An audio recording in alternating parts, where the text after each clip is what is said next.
Ramek. In the Hebrew name Elchanan. I've been born in Poland, Germany, in the border German and Poland. The name of the town was Malawa, M-L-A-W-A, Malawa. The war broke out in 1939. On a Friday morning, at 4 o'clock, I lived in the same town, Germany. It belonged to Poland and Germany. In the first step was it, they stepped in the town, and right away when they came in, they with big bull, what do you call those? What you announcing? Bullhorns. They announced all Jews antreten in the market street. Congregated us in the market street, and they told us, Ali, the order is no Jew can walk on the sidewalk, only in the middle of the street.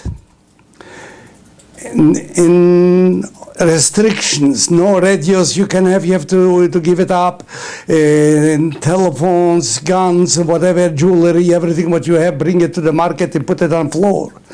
And right away, because this was the victim the first time from Germany. I was a youngster, I played soccer, and I became a rabbi 2 weeks before the war. I took smicha, bedin, Jewish law. The Gerer Rebbe, with 2 other rabbis, examined me, to make the smicha, and I became a rabbi. 2 weeks later, the war broke out. I wasn't finished yet with the yeshiva. I was finished as a rabbi, but I was going to study for a judge, a dayan, they call it. A dayan is above rabbis. What he checks it on the rabbis, and he passes laws, what you call court, like a court, bigger stories. But I didn't continue because the war broke out. So start right away.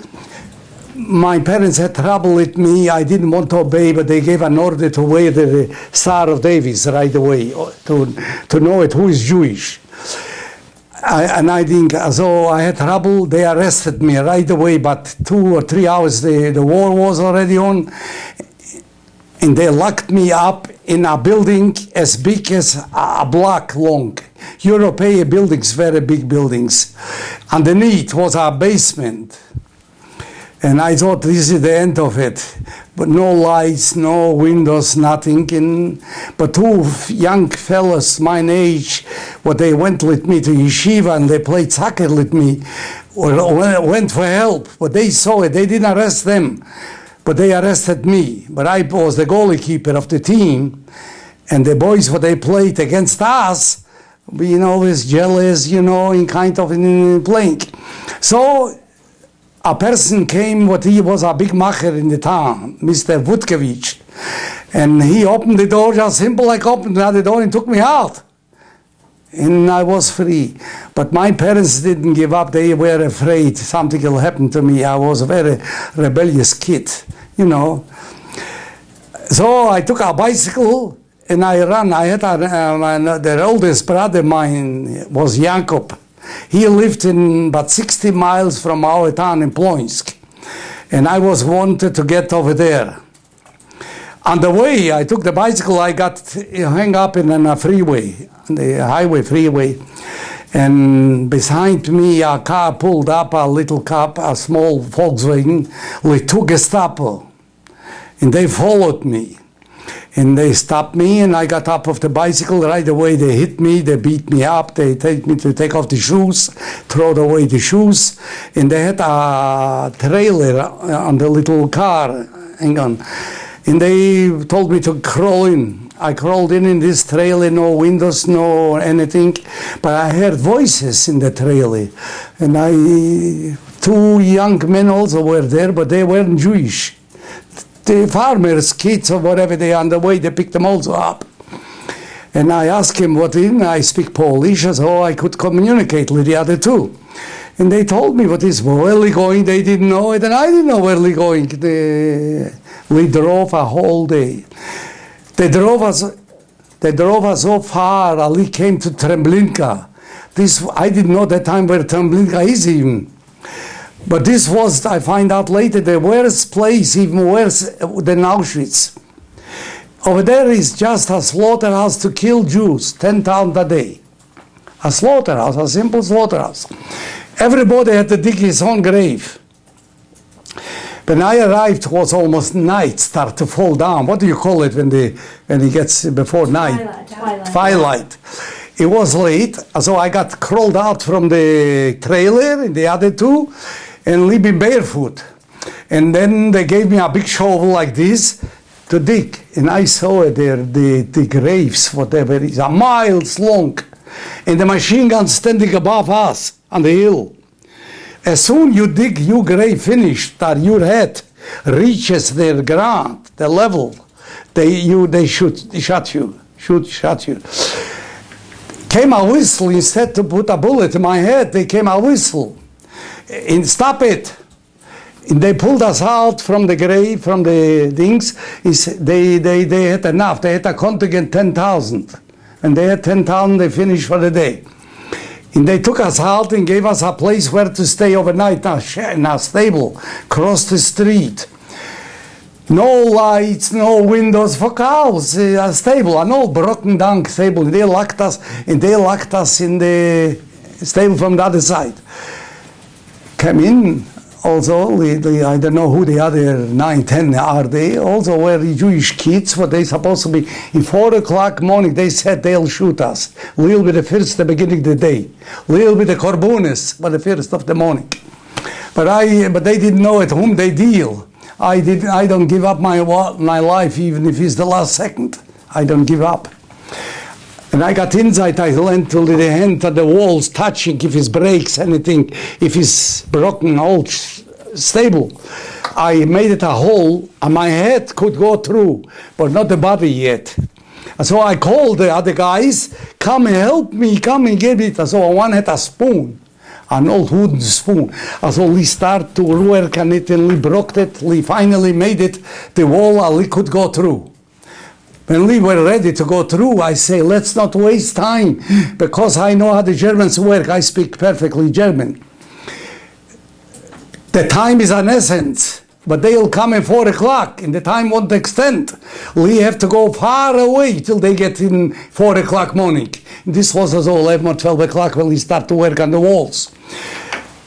And then everybody says, I want to go with you. Well, you look like you know what you're doing.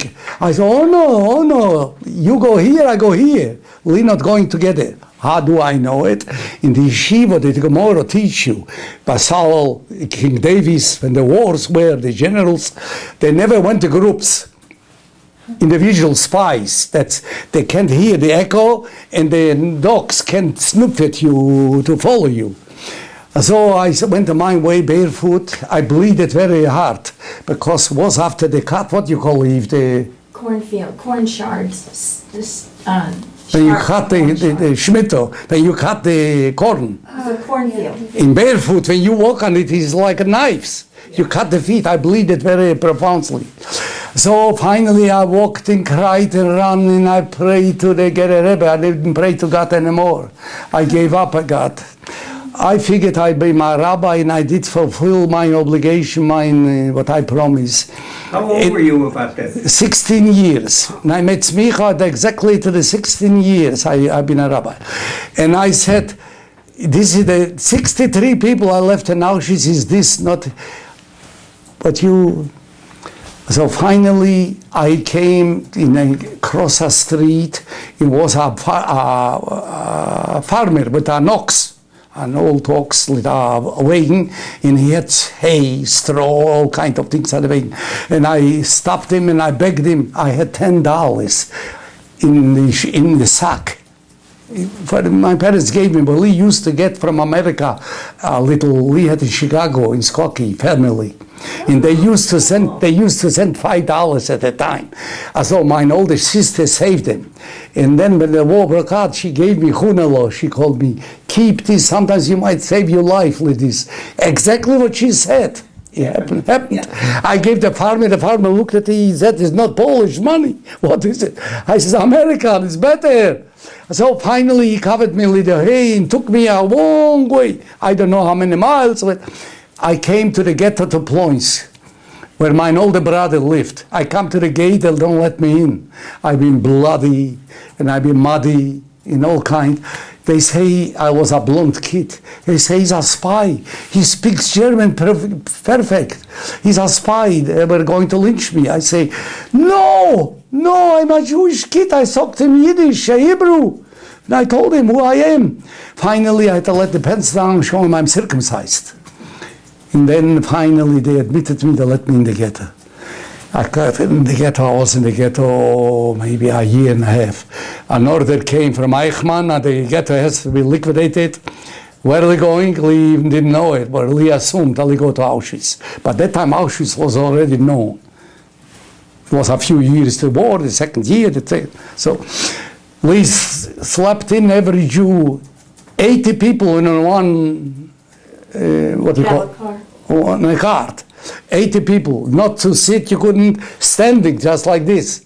In a barrel they put in, for the needs of somebody, and that's it. And we traveled 3 days, 3 nights, till we arrived at Auschwitz. In the cattle car? Pardon me? In the cattle car? A cattle, of course, no windows, no, no, they give you luxury. This was a luxury, they said, for Jews it's a luxury. You don't have to walk, you have to travel. So we came to Auschwitz.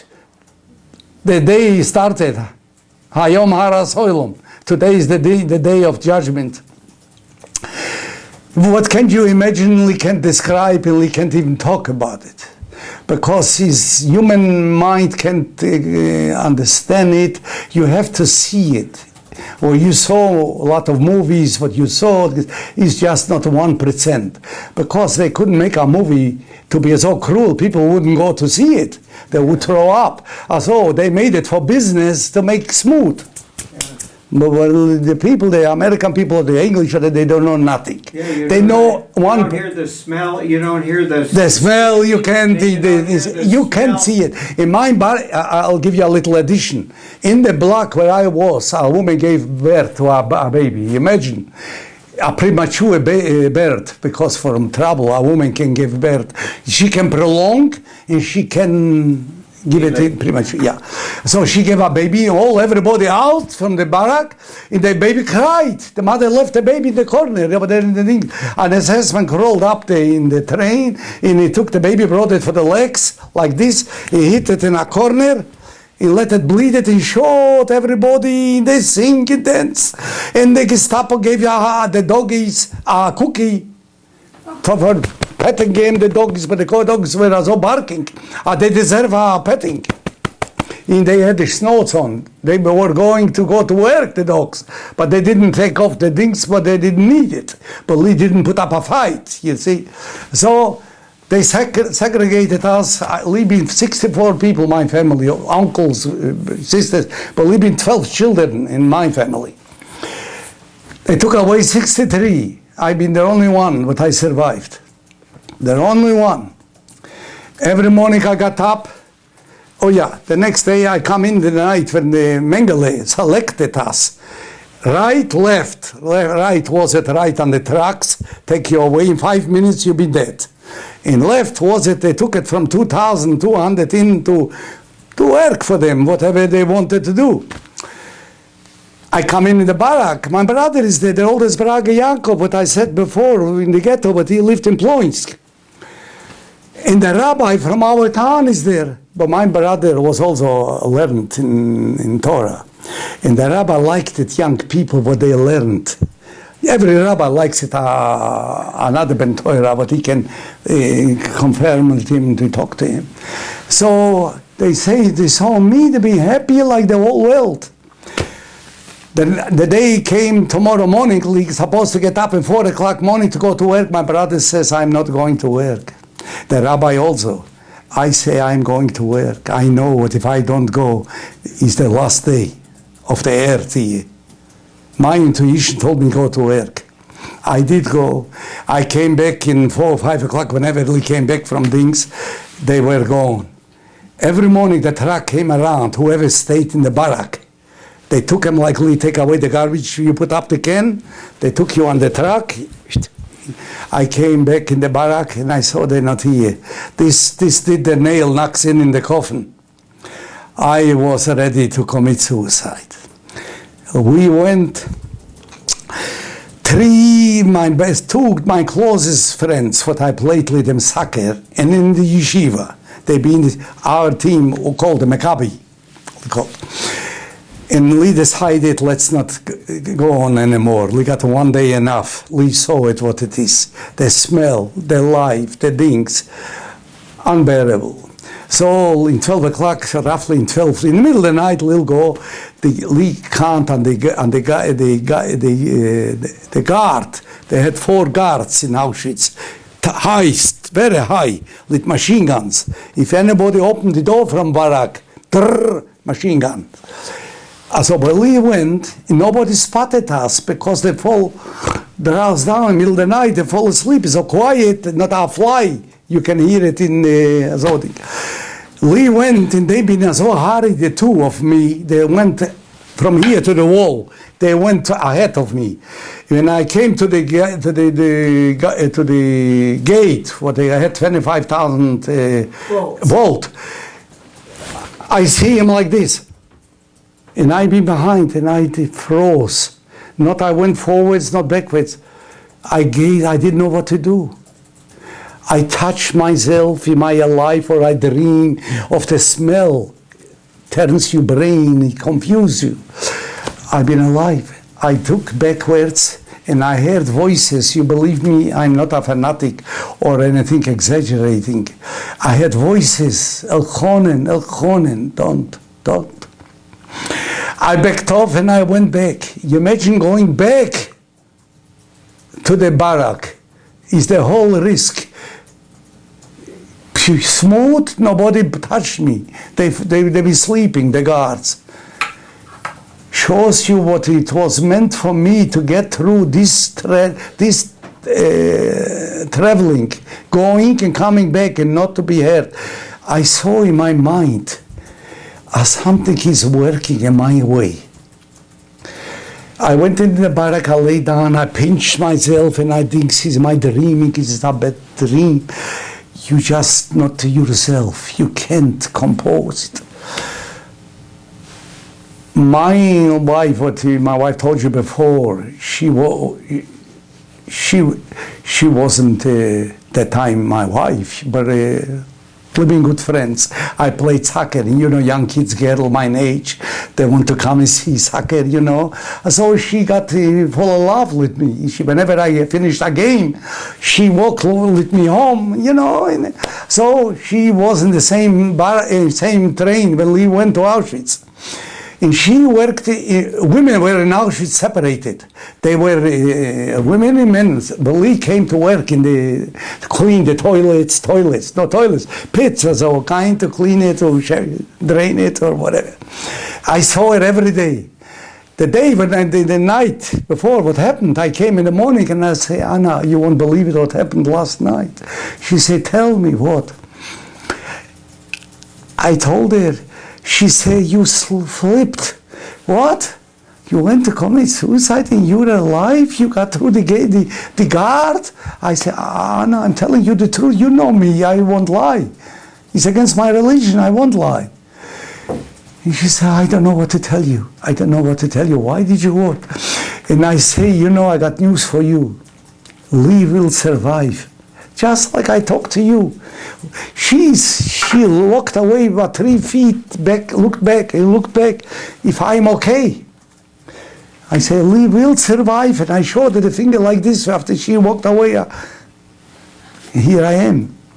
Just I had the intuition always in my life, even today, I have intuition. Is this going to happen to me, good or bad? I know it. Ask my wife. She can tell you, I'll tell her whatever. When they selected the president, this one, I say, he'll be president, but a bad one. I told her. She asked my wife, she asked me everything. She knows that when I tell her this comes true. So, every morning, did you ever curse yourself when you get up in the morning? Well, I ask Hashem one question. I'm your servant. I fulfill your mitzvot. Why did you leave me? Why didn't you let another brother Why you want to save it, Ramek, and somebody survived? Why am I have to be the victim? I'll die anyway. I'm going to die. It's not today, it's tomorrow, it's in an hour or a minute or do I have to suffer? Give me that. Give me that. That didn't come. I saw little by little miracles, whatever I can describe you, little Schillinger, little all things, what you wouldn't believe it as a human being can go through this and to survive. I'll tell you one little things. It came, the Sunday was a commando where they burned the dead bodies. They called it the Sunday commando. Those people being isolated, they couldn't mingle. In Auschwitz, in the same thing. They had a barrack number 7. They couldn't come to us, and we couldn't come. Going to their barrack, 10 feet, death sentence. You couldn't talk to those people, but they knew all secrets. But they brought in the live people, and they be standing seeing how they kill him. And after they've been dead, they pulled them out and burned them. All my friends from the yeshiva worked there. They worked. They forced them. And I got help from them to help me. In Auschwitz was a black market. You could, for money, for jewelry, for gold, bribing even the Gestapo. They've pumped up so much money to get me. That time I was caught with something else, talking to a woman in the lager, and I was punished to a Strafkommando. Strafkommando means punished commando. Also in Auschwitz, 6 months in the Strafkommando. This is like you get here life without parole, or you get dead. It's the same, maybe worse. They bribed the Lagerführer. They gave him boxes of gold and diamonds and anything to let me out from this to my normal barrack. They succeeded. And I got out. And I saw all those miracles. Yeah, I missed something. While I was in the punished commando, came another, the guest, the 200 regulate, but they burned the bodies. Every 3 months they changed. But they knew too much. They guessed them. And they take 200 new Jews, kids, my age. They came in the Strafkommando and asked the Blokhove, who was in charge, is any Juden here? Juden means Jews. He didn't say anything. He didn't say, he kept them out. He made like this. The next door, you open my door, was like the toilet, what they poured in the nighttime, but the barrel, I told you, lived in the barrack, they dumped it. I jumped in this and I lay down. He opened the door. I heard to open the door. Oh, verfluchte Hund, die salad, die smells. He ran out. I was in this mess. He imagined to get out from this after he left. Where you go, where you get clothing? Where you? I say, oh my God, why didn't I drown? You imagine the Belokove was a Polak. He was a good guy somehow, wherever it is, he deserved a real medal. He gave me other clothing, other things, and he helped me rinse off and wash off. In a big help, and otherwise I couldn't go between people. I smelled, things, pieces would go of me. I saw all those miracles. What do you do? 2 and 2 makes 4. I said, I got to survive. Hashem works in a mysterious way. I now see what I learned in the Torah and the Mishnayos and the Gemara. He doesn't talk to us. He appears in a cloud. But he does in a mysterious way. He got a plan for me. Why did I complain? He told me, I curse every morning the things against God. I rebel against God. He got a plan for me. He wants me to survive. As I tell you the truth and God's truth, as I interpret as always happened till today. He wants me to rebuild a Ramek name again. But if I would die, if I won't survive, Ramek family raised off. No more family, Ramek. And this was a family, but I will tell you, when the Gerer Rebbe came to our town, was victim, people stampede, dead people with 1,000 thousands of policemen. He was the Gerer Rebbe like the Pope in Italy for the Christian. So the Gerer Rebbe was a symbol for the Jewish people. This is a little story. Then the day came when the Death March. The Death March, this was something else to describe. You know what the Death March is? Was that 1945? Yeah, to evacuate. They put 300 groups, 2 or 3 SS men and 3 dogs, and that's it. We walked. I caught fever. I felt a fever. I burned up with fever. Did you have shoes? Only had shoes. Well, I didn't tell you, it's another story with shoes while you bring up. The Sonderkommando arranged for me to work in espionage in Auschwitz. What was the espionage? The whole world, how did they know it? How many they gassed? I was there one. Every morning I went to the gate and they gave me a little scribbling. And they gave me a pair of shoes. What the shoe was one to open up when you didn't close. It was empty inside. Whenever I took these little things like a cigarette, a marijuana, everything. So one time I carried these 2.5 years. And I one day got curious. The curious got out the best of me. I say, I got to see what they're writing there. What they're writing. And I thought it was a Lublin transport came the night before, the date, 2,000, 1,800 they took right away to gas, 200 they took in for temporary work. This went to the freeway. Whom did I give this? I took this. I met the 2 spies in the women lager, 2 Polish guys, one are tall, but 6'5", and one a midget.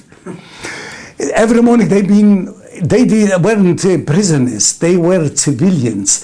They came as an electrician, a plumber, a handyman. They worked for the Gestapo to fix it, the rooms, to polish him. So they took it up from me. They had a deck. The tools was a double button. In the middle, they put it in. I looked at what they doing. What did I get out of it? They gave me a piece of bread addition, a piece of sausage, or a piece of pork, lard. That was the reward. With this, I gave it to my fiancée at the time, Anna. She had 3 sisters. All 3 survived, and she. With this food, what I gave, I didn't want to eat for it. I went hungry. I gave a bite. I gave him 4 bites. And we survived, all 4. You should see the celebration when they saw me after the liberation. She worked in a laundry, my wife. My fiancée alive at that time. She worked in a laundry, and she was an intelligent girl. She spoke perfect German. She was the bookkeeper for the SS woman. And she had privileges. The SS gave her the privileges, not officially for a Jewish girl to give privileges. But, you know, so every morning I came, and the SS man knew it. I come in, and I talked to her, and she made it a little sandwich always for me. And she wanted another piece. No, she wanted to do the same what I did. I gave her more and me less. No, she wanted to give me more. I said, let's not fight. Let's not fight. Eat, survive. And they survived. This was in Auschwitz. When we walked the death sentence, I go jump back and forth. I want you. That's okay. When we walked the things, came the morning about 11 o'clock.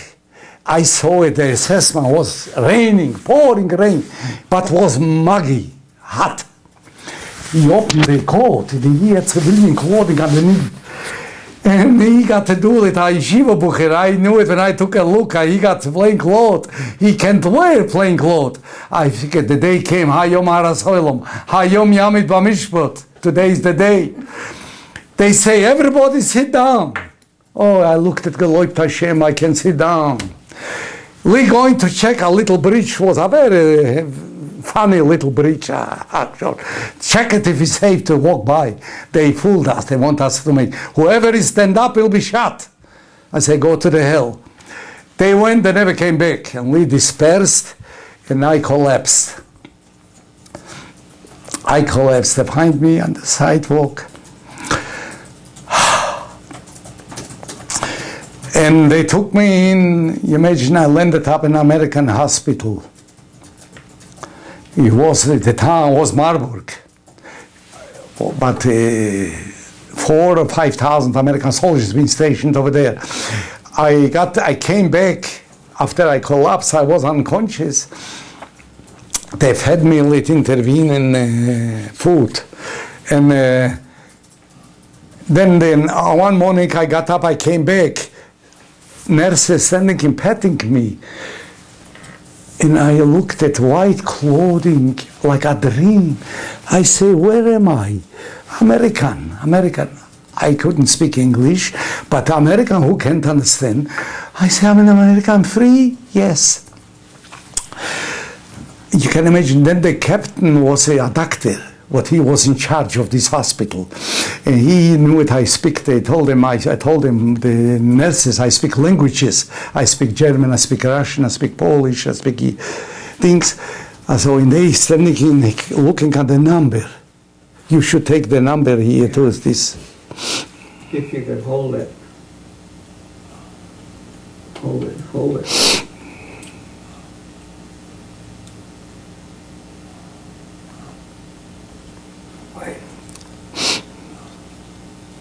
Maybe I'll tell you the number.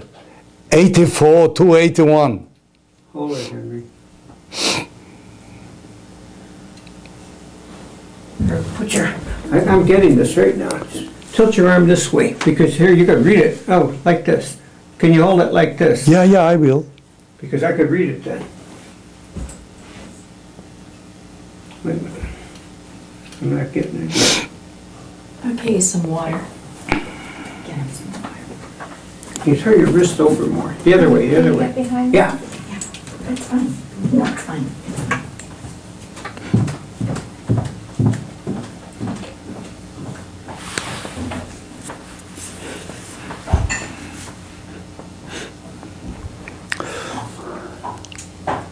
Okay, I got it.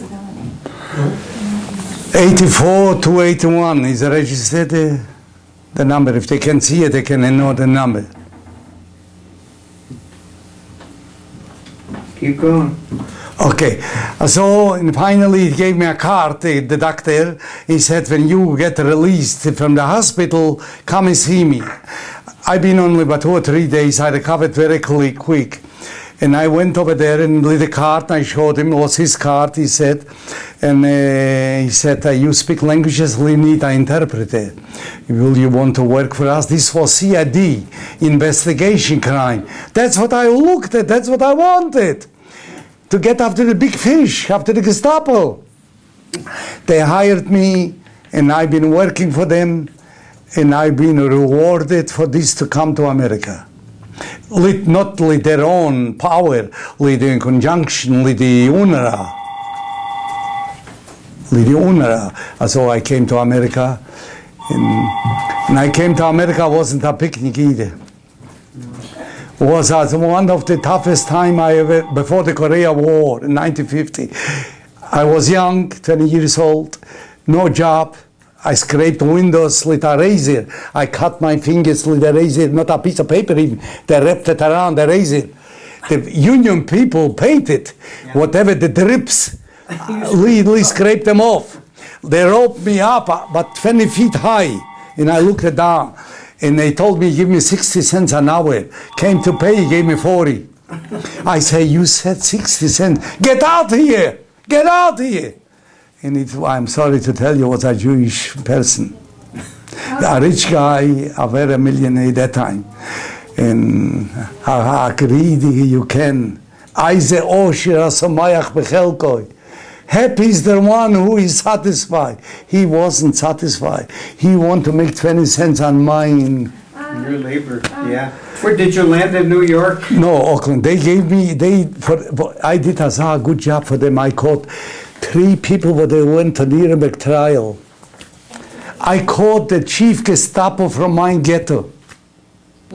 He took all the gold and silver when he evacuated us to Auschwitz. We had to give everything in a basket.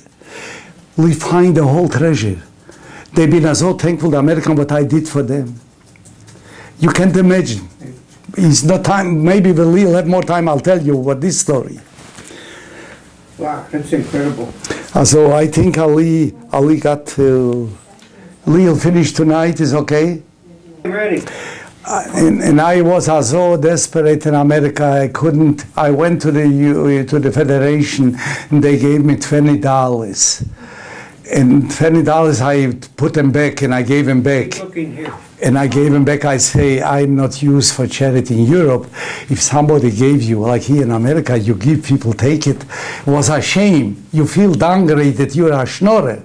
They call it a schnorrer, a beggar. In Europe was a shame.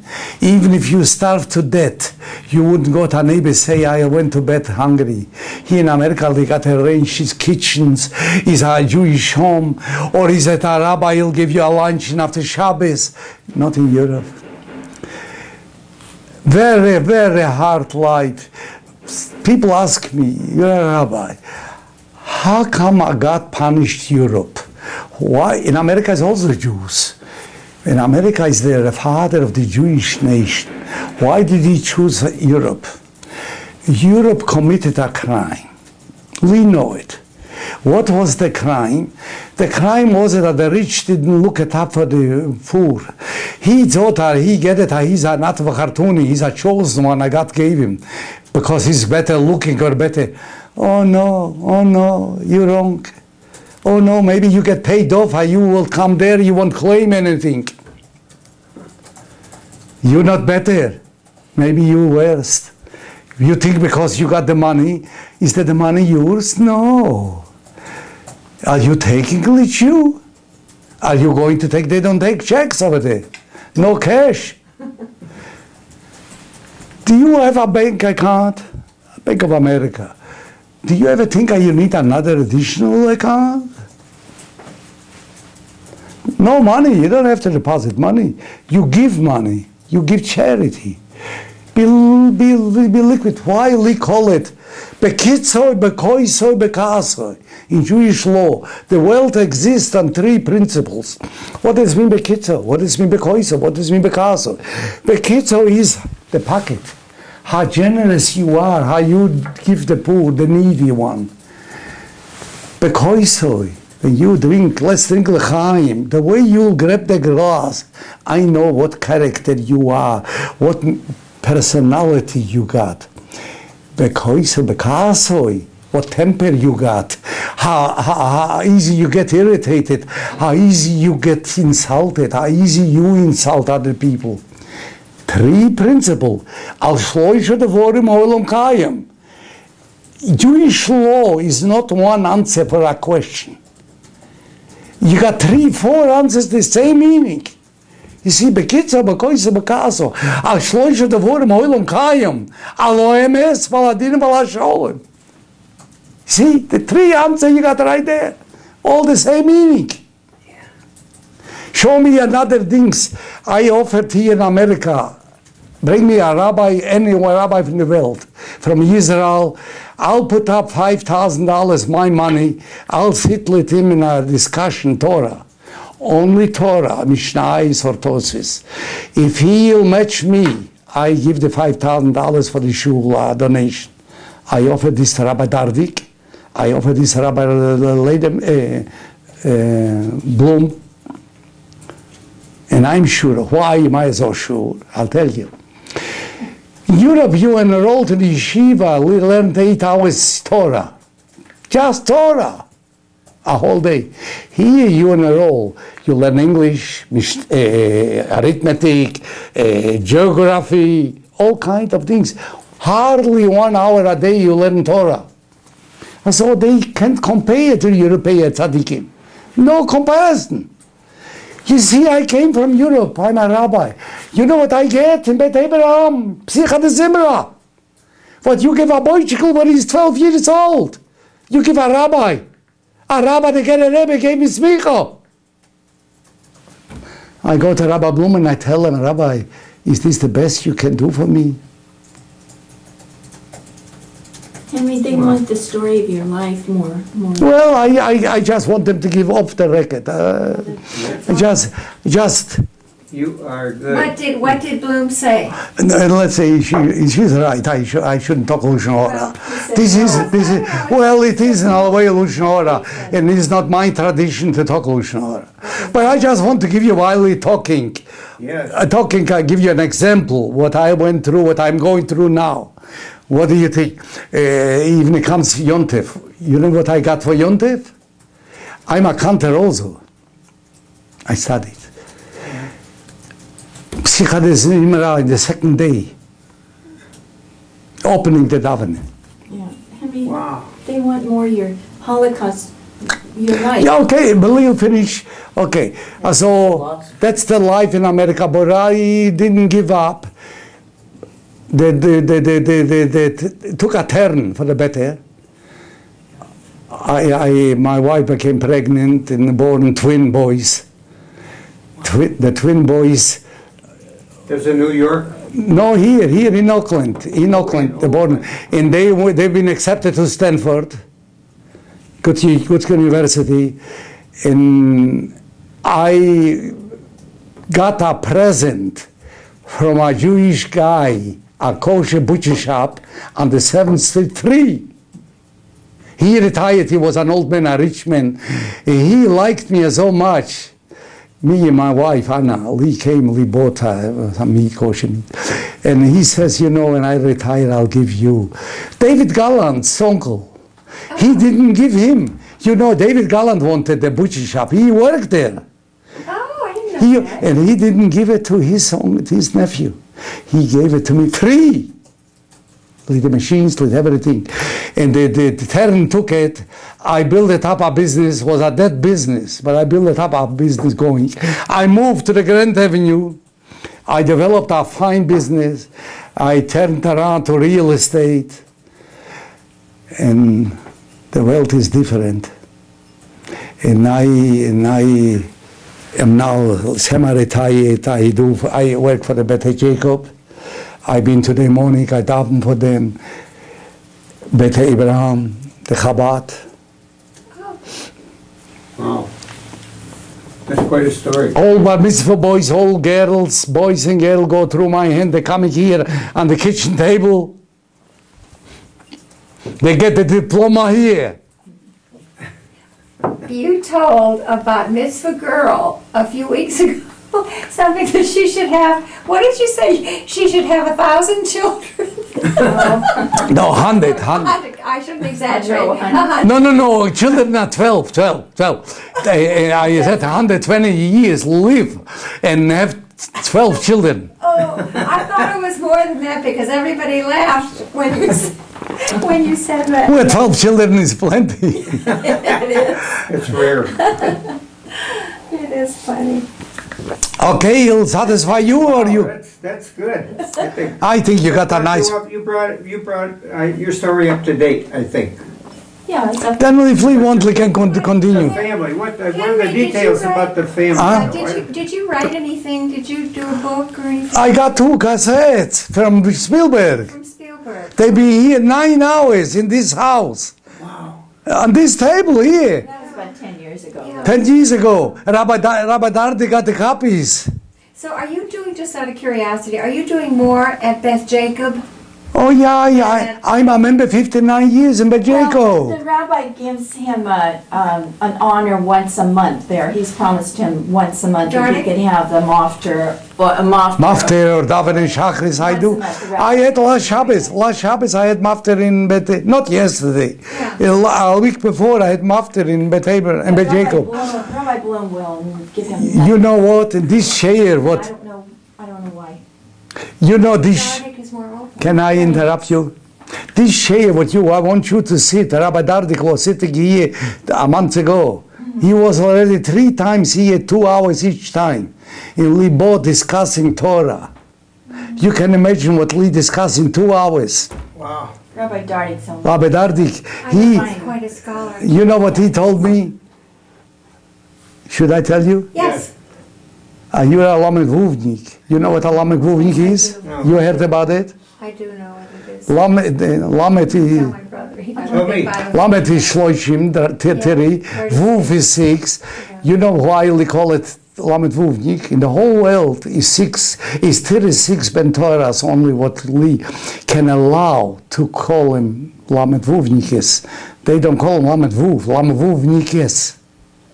Their outreach from there can reach to the Torah, to the like the Matan Torah was given in Shavuos. What did God say? 2 words. Blessing and a curse. If you obey my commandments, I'll bless you. If you disobey, I'll curse you. When you get married, what does the rabbi say? The same thing. Bracha and a klolo. If you'll talk nice to your wife, you won't bark to her, you'll talk nice to your children, you'll be a gentleman, you'll be blessed, the house will be a brucho. But if you'll fight, you disagreement, and you don't get along with your wife goes with another man, you go with another girl, is accursed in the house. Then is accursed.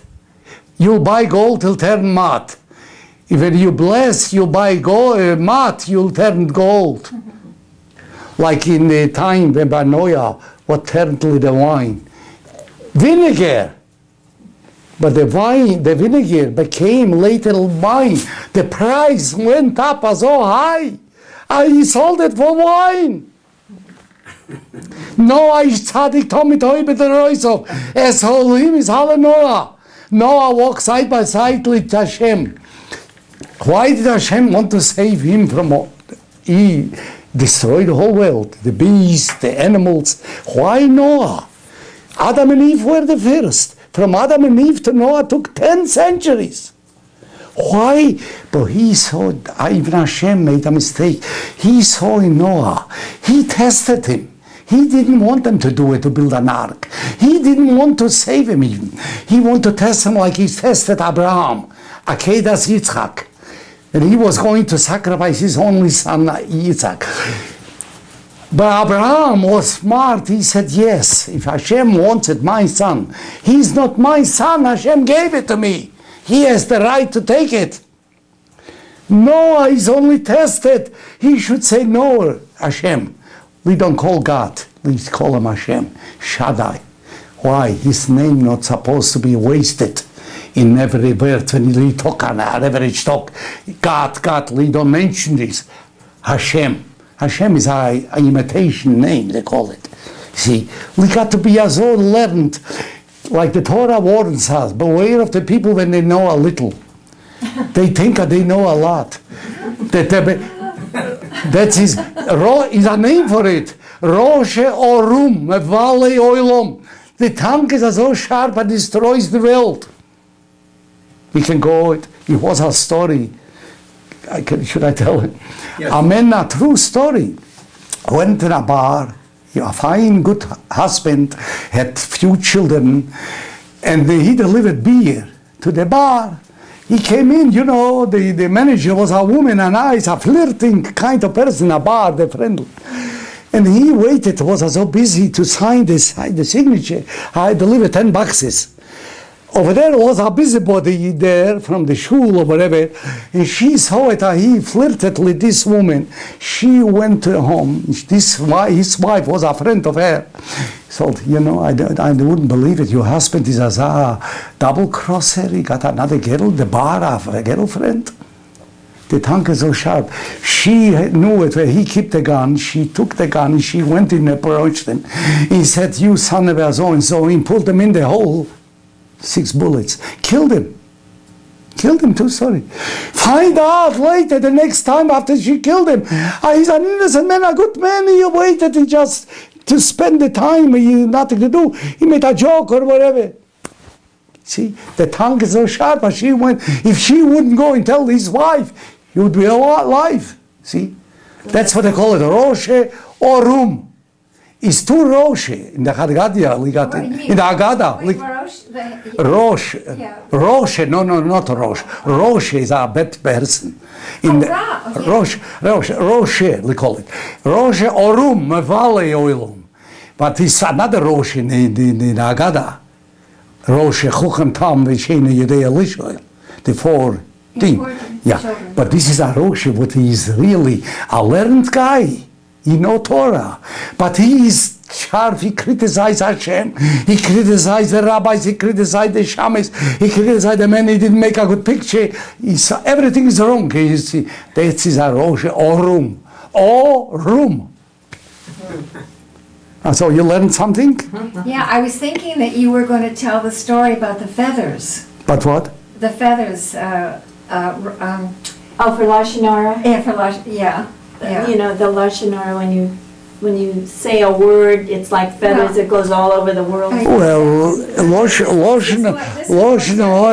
Lashon Hara is the biggest neveira of what can be. The worst thing you can do. The worst, whatever happened, this is Lashon. I gave you an example. You can connect this, but I just said it.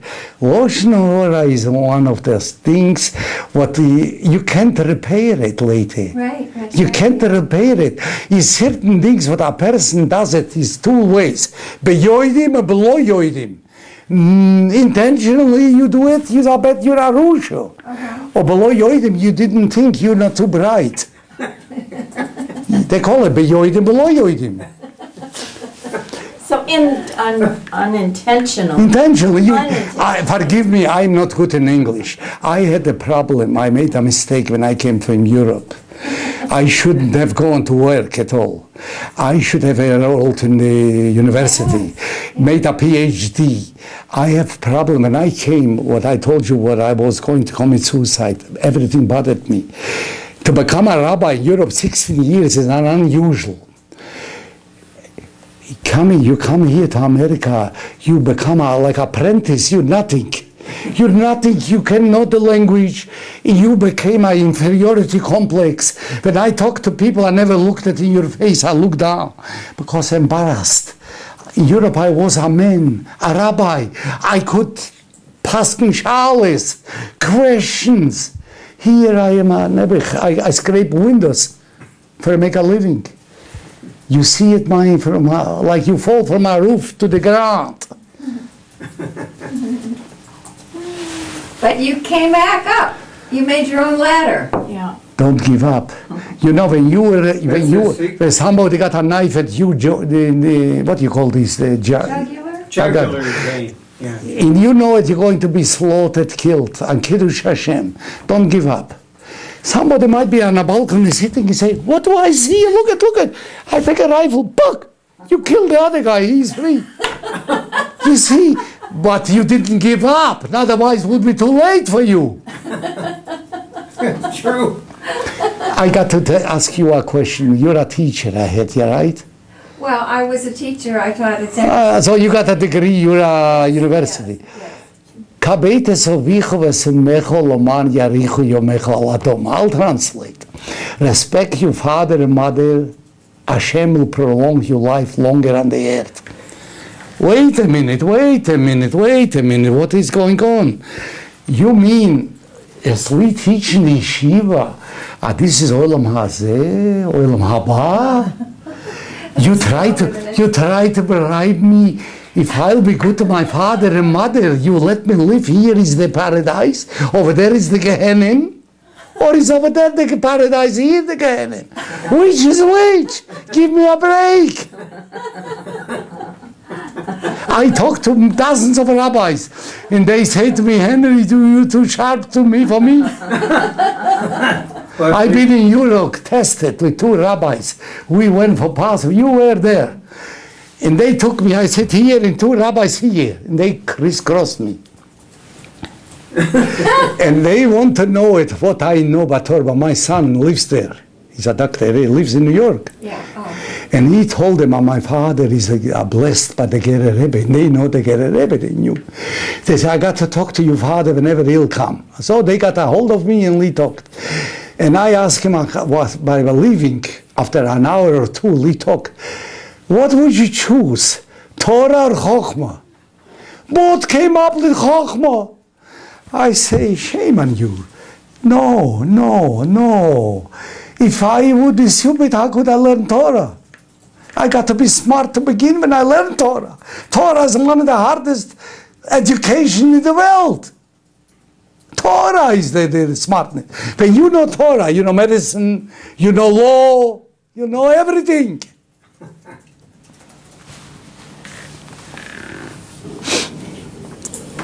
Good story.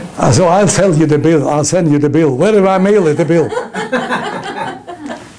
So they're going to You can send you mail a it to bill. me. I send it over there. It's already typed over there. That's already typed. You've already got credit up there. We all get, when you study, let me think a minute. Oh. Bekerev Elohim Yishpoit. 3 judges sitting in court. They brought in a criminal. He raped a kid. He killed her. They're all prepared. The prosecutor, everybody, that sentence. The judge is there, not visible, but he's there. He takes the judge the hammer. He said, "Relieve this man. Not enough proof." "Your Honor, what I gave you the papers, he killed his girl, we have a witness." "No, it's not enough proof, he goes free." Hashem wanted this way, not the judges. See? We have to have Beca- 3 witnesses Yeah. before they can. Yeah. Before they Which- get convicted, which- they need 3 witnesses. And well, Everybody, which yeah, makes no- it very unlikely that people were killed for those things, because if you have to have witnesses. 2 witnesses in Jews to Yeah. condemn, it got to be. Not 1, you can convict a guy, 2. On one. Or 3 in people. Minimum 2. Yeah. Yeah. Elohim, now I came it, I had sometimes to think, I'm not getting old. Elohim Nitzov Badas El. What does mean? 4 words.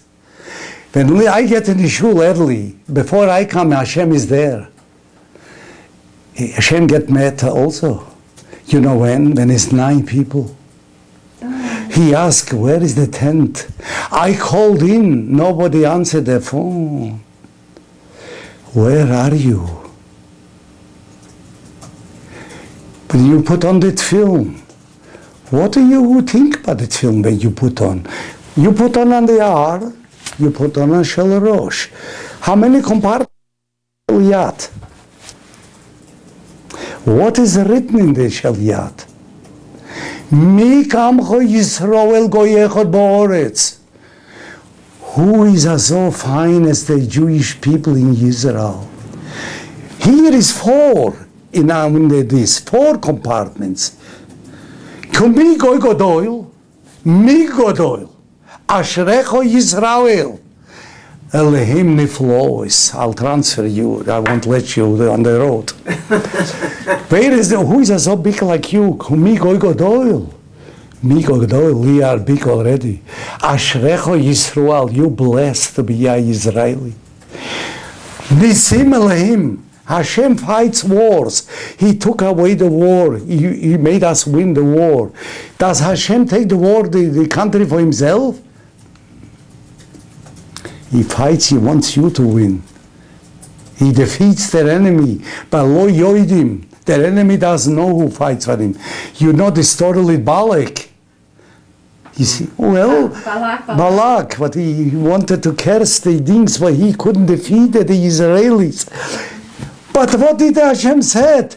I blessed them. When you blessed, I can curse you. Never. You see, I've been blessed by the Gerer Rebbe. I can transfer my blessing to you, to you, to you. I go to New York in the yeshiva. Rabbi Cohen is the Rosh Yeshiva in Brooklyn. I have to bless the students. I ask him, Rabbi Cohen, you're a rabbi, big rabbi, a Rosh Yeshiva. Why you want me to bless him? You the one. You suffered. You the holy one. You have to bless him, not me. See, whoever suffered, whoever did. You ask a question sometimes. I'll give you another little story. A rabbi, a very big rabbi in Europe, born a kid. He was in the elderly age. The kid had 8 days. What do? Circumcision. They circumcised the kid. The kid immediately after circumcised developed an infection, and the kid died.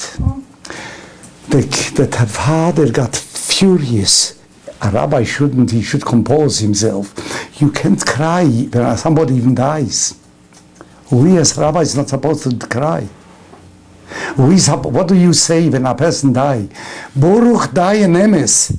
Your judgment is right, and you did the right things. You see, you have to praise the guy you kill or whatever you call, you see.